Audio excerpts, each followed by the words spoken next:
Please, please, let me go. This place is unbearable. I made sure no one was around before I secretly called Emily. The wounds from yesterday's salt water still stung, and my whole body felt like it was submerged in a boiling swamp, sweat constantly dripping down, even stinging my eyes. There was a moment of silence on the other end of the line before Emily's haughty voice returned. Didn't you say you liked me? And now you can't even endure a short stay at the academy? Was your love for me all a lie? If you can't handle this, how do you expect to marry me? Michael stood there, stunned, unable to utter another word before the call abruptly ended. At the same time, the pain in his back flared up again. You worthless creature. Haven't you learned the rules yet? Do you think someone like you deserves to use a phone? Michael winced in pain, dropping the phone, its screen shattering on the ground. Suppressing his anger, he had no choice but to kneel and admit his mistake, knowing that if he didn't, the punishment would be even harsher. The guard sneered, making Michael squat and slap himself until the lunch break was over. With him watching, each slap had to be hard and loud enough. But compared to the pain in his heart, this was nothing. Because during that brief phone call, he overheard Emily and James talking. Their voices were faint, but the phone picked them up clearly. Just as you said, his love for me couldn't even last 3 days. Yes, Michael has never endured such humiliation. He's still too young to be worthy of you. You're the one who truly cares for me. As soon as she finished speaking, Michael heard a man's chuckle on the other end, followed by the call ending. His fiancée and her close male friend had conspired together. They had tricked him into the academy. Thinking about the inhumane torment he had endured over the past 3 days, his heart ached as if it were about to shatter. The physical torment continued until his face went numb from the slaps, and the guard laughed, kicking him back into the classroom. The teacher glared at Michael coldly, striking his shoulder with the pointer again. Playing with a phone? It seems you still don't understand the rules of the academy. Here, you're nothing more than a worthless creature, understand? He dragged Michael to the center of the classroom, pulling his hair and forcing him to kneel and bark like a dog. If he didn't make a sound, the pointer would strike any part of his body. As a negative example, he was used to teach the other members of the academy a harsh lesson. Only when his dignity was completely shattered did today's humiliating lesson end. The teacher's cold voice sounded behind him. Do you still like Emily? He almost instinctively replied, yes, yes. The teacher snorted, pressing the spiked sole of his shoe hard against Michael's back. In an instant, he felt the needles pierce into his back. They were thin but short, not deep enough to cause serious harm, but enough to make the surface of his skin suffer. It felt like his flesh was being peeled away. The tension in the classroom was palpable as the teacher, Mr. Hawkins, dragged Michael to the center, gripping his hair tightly. Kneel and bark like a dog, Michael. Michael hesitated, but a sharp strike from the pointer on his back forced him to comply. The other students watched in shock and fear. If you don't make a sound, the pointer will strike again. Michael's dignity was shattered bit by bit until the humiliating lesson finally ended. Do you still like Emily? Yes, yes. With a snort, Mr. Hawkins pressed the spiked sole of his shoe into Michael's back. The thin needles pierced his skin, causing intense pain. Do you think you're worthy of liking Miss Emily? Know your place. The teacher twisted his shoe, embedding the needles deeper. Michael collapsed, his face contorted in pain. His mind drifted to memories of Emily. Emily's face gradually faded from my memory, and I felt a sense of relief. It seemed like it was meant to be this way. So, when I saw Emily, my mind went blank. She looked familiar, but I couldn't recall anything about her. Have you learned your lesson now? I spent a lot of money to get you into this academy. When I woke up, I was already in the car. The black car drove smoothly without any bumps, but I felt dizzy, as if the whole world was spinning. Emily's voice sounded like a haunting ghost, making me shiver with fear just by hearing it. I curled up in the corner of the car, trying to distance myself from her as much as possible. Hey, are you still mad at me? Didn't you agree to come here for me? I was so sensitive to anger that my heart raced with anxiety. Sensing her anger, I immediately knelt down, trembling, and started slapping myself. I'm sorry, please don't be angry, I beg you. Seeing her stunned, I thought I wasn't hitting myself hard enough, so I slapped myself even harder. My face swelled and turned red, and only then did Emily frantically try to stop me. As she reached out to grab my arm, I had only one thought in my mind: run. Don't touch me. I'm sorry, I'm sorry. I'll leave right now, I won't go near her, please don't hurt me. Just saying this didn't stop Emily. I saw worry in her eyes, and the next moment, she grabbed me. Her grip wasn't strong, but it made my whole body tremble like a frightened dog. The next moment, I pushed her hand away, opened the car door, and rolled out. The car was moving at a moderate speed, and with my actions, it came to a sudden stop, throwing me out. My head hit the guardrail, and before I lost consciousness, I heard a woman scream. When I woke up again, I saw Emily's exhausted face.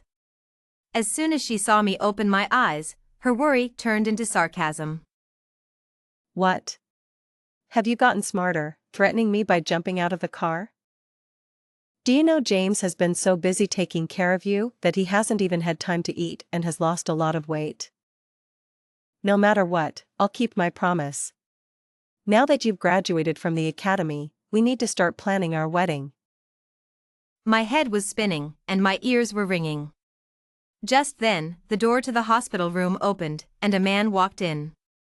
He took out a coat and draped it over Emily's shoulders, his voice low and gentle. I told you I could handle this. You didn't have to exhaust yourself. I turned my eyes to the man's face. Unlike with Emily, I couldn't remember anything that had happened between us. But with just one look, I recognized James. I got off the bed again and knelt in front of James. I'm sorry, please let me go, please don't appear in front of me again. The teachers at the academy often showed me pictures of James, making me bow to them. So, I couldn't control my weak knees. It felt like 1,000 eyes were staring at me, ready to drag me away for severe punishment if I didn't comply. Suddenly, a strong force lifted me up. Emily's face turned red with anger. What are you doing? Are you trying to use your body to threaten me, to make me angry? Didn't I promise to marry you? What more do you want? I fled to the other side of the bed in panic. 2 pairs of eyes stared at me, and when I heard the word marriage, I felt like a trapped beast, almost screaming. No marriage! I don't want to marry you. I don't even know you. Emily's expression shifted from shock to disgust within moments. What new trick is this? You went to the academy and came back looking like this? James sighed and took Emily's hand. Maybe Michael is just too exhausted. Let him rest. Despite his words, his gaze was full of threats. When our eyes met, I felt as if a knife was at my throat. Emily seemed unaware. You should rest well. Tomorrow, I'll have someone prepare your wedding clothes. Even James was stunned. Before he could react, I knelt down again. No, I can't marry someone else. Someone like me doesn't deserve to like anyone. Emily's face turned pale with anger, but she was powerless. Just rest well. She knew that approaching me might make me do something drastic. James gave me a meaningful look and led Emily out. I'll talk to Michael. He might be a bit out of his mind right now, don't worry. I heard Emily's trembling sobs, but they disappeared almost instantly. The floor was too cold, and after hesitating, I climbed back into bed. My body was covered in wounds, and even the soft blanket felt like torture. I slipped under the blanket, trying not to let it touch my wounds. The pain was unbearable, but exhaustion quickly put me to sleep. When I woke up, a complete wedding suit was beside my pillow. It was made of high-quality materials, but I only thought about escaping. The door opened, and James walked in. He saw the suit and his eyes filled with jealousy. Do you really think you're something special, that you can marry Emily? Are you still dreaming? My body almost instinctively wanted to kneel again, but I held back. James looked at me with confusion and superiority. Have you forgotten everything the Academy taught you? If you have, I don't mind sending you back. He laughed, and my body trembled as I knelt down again, hitting my head against the floor. Please, don't send me back. Please. He nodded, satisfied. He grabbed the skin on the back of my neck and squeezed hard. The pain was so intense I couldn't speak. Stay far away from Emily, or you'll suffer even more. He smiled and took a knife from his pocket, cutting the suit into shreds. White fragments were scattered across the bed, remnants of a shredded garment. The man responsible for the destruction nodded in satisfaction. Don't expect to get what doesn't belong to you. We're all adults here, so let's not mince words.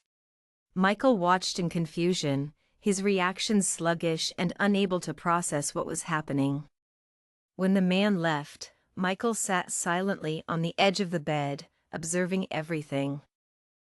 What have you done?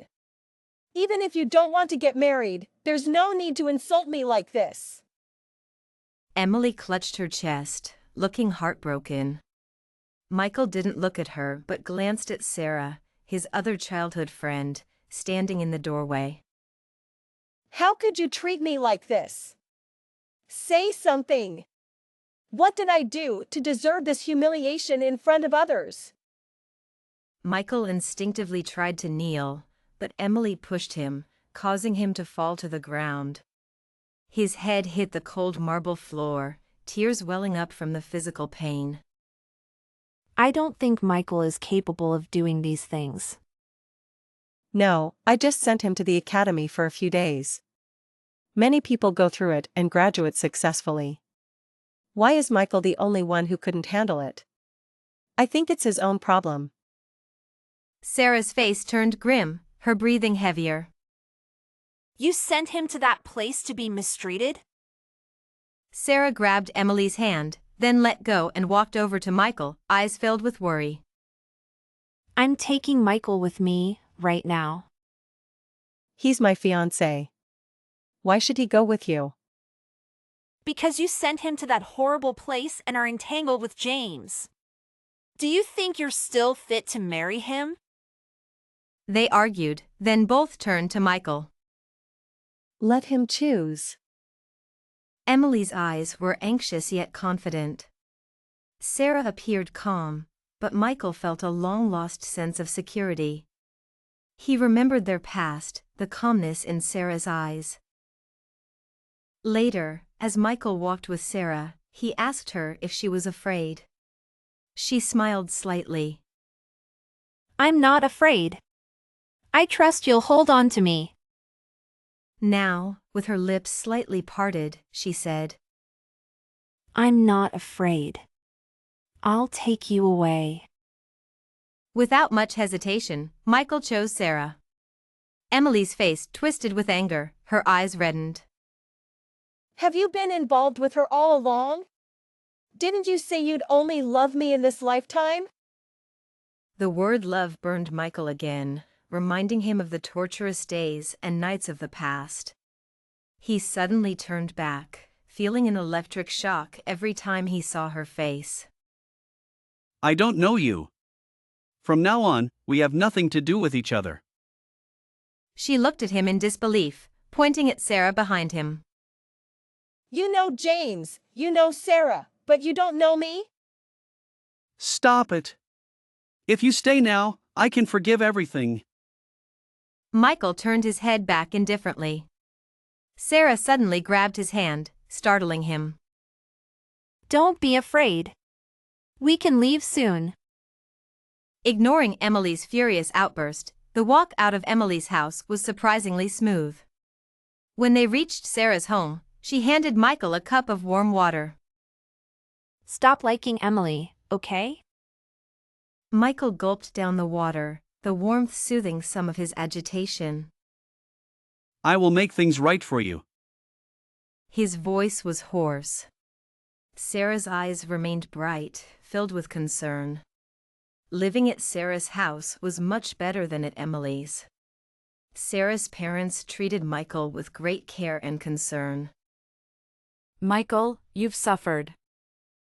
Michael lowered his head slightly, his eyes moist. It was the first time in days that he felt cared for. He thought life would continue peacefully. Recently, his physical symptoms were gradually healing. One day, Sarah approached him again. There's a business party coming up. You can choose to go with me or not. I just thought it might help your recovery. Maybe getting used to such occasions would be a significant step forward. You just need to stay behind me. Don't be afraid. In any case, Michael nodded. On the day of the party, Sarah prepared a fitted suit for him. Over the past few days, his external wounds had been carefully treated. The party was filled with familiar faces, and Michael gradually relaxed, until he saw James and Emily.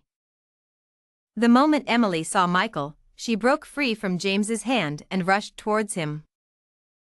So, you can wear clothes given by others, but you'd rather tear apart the clothes I gave you?